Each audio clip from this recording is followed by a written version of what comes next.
Ready to level up that vocabulary? We are, right? Back again for another deep dive. Always exciting to dig into some interesting stuff. This time we're tackling a podcast episode all about giving our words a makeover. Like ditching those tired old words we all use like, I don't know, a million times a day. You know, those ones that are just, well, kind of... Exactly. Like good, bad, happy, you get the picture. The bread and butter of conversation. But sometimes you need a little something more. Right. This episode, we're exploring some alternatives, words with a little more oomph. I like that. A little linguistic spice. The episode starts off with this quote, and I feel like they were reading my mind. It says, have you ever felt like you keep repeating the same basic words, like good, bad, happy, or important? Oh, all the time. It's like our vocabulary's stuck on autopilot. But why do you think they call this out? What's the big deal about using more, let's say, sophisticated words? Well, the episode makes a good point. It's not just about sounding smarter, though. That's a nice bonus. Sure. It's about expressing yourself more accurately, like hitting the bullseye with the perfect word. Precision is key. You know, using exceptional instead of just good paints a whole different picture. And it can make you sound more, I don't know, confident. Oh, definitely. Someone with a strong vocabulary just commands attention, you know, like they know what they're talking about. And let's be honest, it makes a good impression, right? Whether it's a job interview, a presentation, or even just chatting with friends, the right words can really make you stand out. Okay, so we're all on board with the why. Now let's get into the nitty-gritty. What are some of these awesome alternatives they suggest? Well, they start with good. We all use it, right? But sometimes good just doesn't cut it. Totally.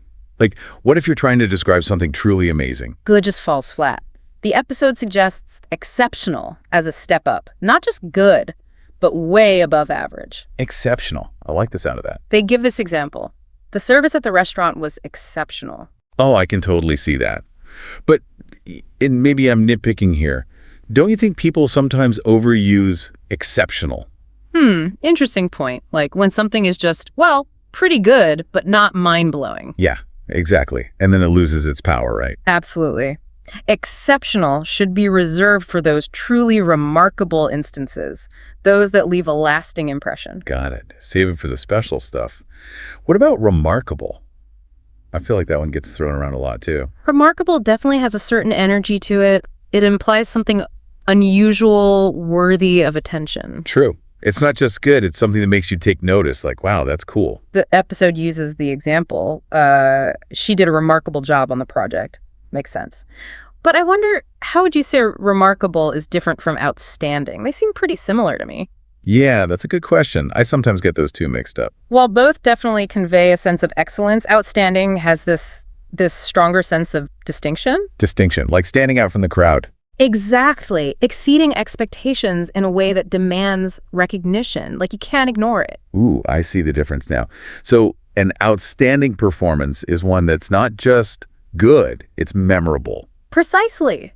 It stays with you. The last word they offer as a good alternative is impressive. And they define impressive as something that elicits admiration or respect. Makes sense. The example is, the results were impressive given the circumstances. What do you think of that one? Impressive is interesting because it focuses on the effect something has on the observer. It might not be the absolute best, but it leaves a mark. Makes you think, wow, that's pretty cool. Yeah, it's about exceeding expectations, maybe even defying the odds. Okay, so we've got exceptional, remarkable, outstanding, and impressive as our good upgrades.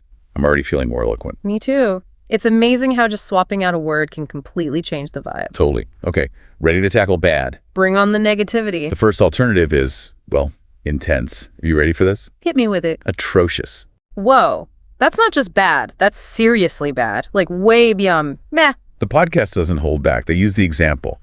The conditions in the factory were atrocious. That's heavy. It paints a pretty grim picture. Definitely evokes a strong reaction. Do you think sometimes using such a strong word can be a bit much?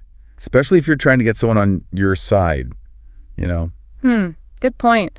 It depends on the context. Atrocious has a lot of weight to it. Right. It's like, are you trying to start a conversation or an argument? Exactly. Sometimes a softer touch might be more effective. So what's next on the list? Okay, this one's a bit more, how should I put it, diplomatic. Lay it on me. Subpar. Ah, subpar. A classic way of expressing disappointment without going overboard. Like you expected better, but it's not the end of the world. The podcast gives the example. The presentation was subpar and lacked key details. Yeah, it could have been better, but it wasn't a total train wreck. Exactly. It's like the meh of negative adjectives. So we've gone from super intense to kind of meh. What else have they got? All right, this one, I think we've all been there. How many times have you said something is dreadful? Oh, countless times, I'm sure. It's like the go-to for anything slightly unpleasant. Right. But the podcast suggests branching out, using more nuanced words to express that negativity. What are some alternatives you like? Well, if you're going for that feeling of gloom, like the weather's got you down, maybe dismal or bleak would fit. Ooh, those have a certain poetic feel. But if it's more about disappointment, unfortunate, or even just plain disappointing, could work. So, getting specific with our negativity, I like it. The last alternative for bad is inferior. Inferior. That one's all about comparison, isn't it? Yeah, the podcast defines it as of lower quality. Their example is the material felt inferior compared to other brands. Do you think inferior always has to be negative? That's a good question. It often implies something's not as good as something else. Right, but couldn't it also be like a neutral observation? Absolutely. Like in a scientific context, you might say one species is inferior in size to another without implying a value judgment. It's just a fact. Okay, I'm seeing how context is key with these words. We've covered good and bad, which is honestly a lot more complex than I thought. Ready for a dose of positivity? Bring on the good vibes. Let's talk about happy. Ah, everyone's favorite emotion. But even happy can get repetitive, right? Definitely. What do they suggest as, I don't know, a happiness upgrade? Well, the first one is pure joy. Are you ready? I was born ready. Ecstatic. Ecstatic. I love that word. It's like bursting with happiness, can't contain yourself kind of joy. Exactly. The podcast uses the example. She was ecstatic when she got the job offer. I can picture it, jumping up and down, screaming with joy. Who wouldn't be? Okay, but how is ecstatic different from elated, which is next on their list? Elated is similar, but often tied to a specific achievement, like that feeling of triumph after reaching a goal. So elated is more about the accomplishment, while ecstatic is pure, unadulterated joy. The episode gives this example. I felt elated after winning the competition. Definitely a moment to be elated. Now, how about content? It feels very different, doesn't it? Content is quieter, more peaceful. It's not about excitement. It's about feeling satisfied with your life. The example they give is he seems content with his life in the countryside, like a sense of inner peace. It's a beautiful thing. It's like finding joy in the simple things. And last but not least, for those moments of pure, overflowing happiness, we have overjoyed. Overjoyed. It's like happy times 1,000. The example is, the family was overjoyed to reunite after years apart. I can feel the warmth just hearing that sentence. So we've got ecstatic, elated, content, and overjoyed. That's a pretty impressive happiness toolkit. It's about expressing the full spectrum of happiness, from quiet satisfaction to pure, unadulterated joy. And each word adds its own unique flavor. Okay, I'm feeling all warm and fuzzy now. Let's move on to a word I know I overuse. I'm guilty as charged. Ooh, which one? Spill the beans. Important? Important. I think we're all guilty of that one. It's such a general term. Right. But luckily, this podcast episode gives us some great alternatives that add more, I don't know, emphasis. Nuance. Both. The first word is crucial, and it's defined as extremely important or necessary. No messing around with this one. Crucial carries a sense of urgency, doesn't it? Like, this is a make or break situation. The example is, it's crucial to follow safety protocols in this industry, where the stakes are high. No room for error. And speaking of high stakes, the next word is vital. Vital emphasizes something's fundamental importance. Like for survival or well-being. Exactly. The example they give is, drinking water is vital for your health. Pretty straightforward. No argument there. Yeah. Okay, how would you say vital is different from crucial? They seem pretty similar. Well, vital highlights something's essential nature. It's the foundation, the bedrock. Crucial is about the urgency, and vital is about the absolute necessity. You got it. Okay, the next word is pivotal. And I feel like I hear this one a lot in business contexts. Pivotal is all about those turning points, those moments that shape the future. The example they give is, this decision will be pivotal for the company's future. Yeah. Like a game changer. Exactly. It sets a new course. And finally, we have significant. Significant highlights something that has a noticeable impact or consequence. It's noteworthy, something to pay attention to. The example they give is, this discovery is a significant breakthrough in medicine. It's important, but maybe not as dramatic as pivotal or as urgent as crucial. Right. It's about impact and meaning, but maybe on a slightly smaller scale. Okay, so we've gone from important to crucial, vital, pivotal, and significant. I'm feeling a lot more equipped to express those different shades of importance. Me too. And I bet our listeners are starting to think about how they can use these words to add more depth to their own communication. I hope so. Okay, let's wrap up this part of the deep dive with a word that's, well, big. Literally, the word big. Ugh, big. Such a simple word, but often so inadequate. Right, like how many times can you say big before it starts to lose its bigness? The podcast episode comes to the rescue with some fantastic alternatives that really capture those different levels of, well, size. Let's hear them. The first one is massive. Massive implies something overwhelmingly large, something that has a serious presence. The example they use is, the company made a massive investment in renewable energy. Like, it's not just a lot of money, it's a huge amount of money. Exactly. It's a word that evokes scale and grandeur. Okay, what about colossal? I feel like that one's reserved for, like, ancient monuments or something. Colossal definitely has that sense of awe and wonder. Like, it's so big, it's almost unbelievable. Exactly. Think of the Colosseum in Rome, a truly colossal structure. Okay, so we've got massive and colossal.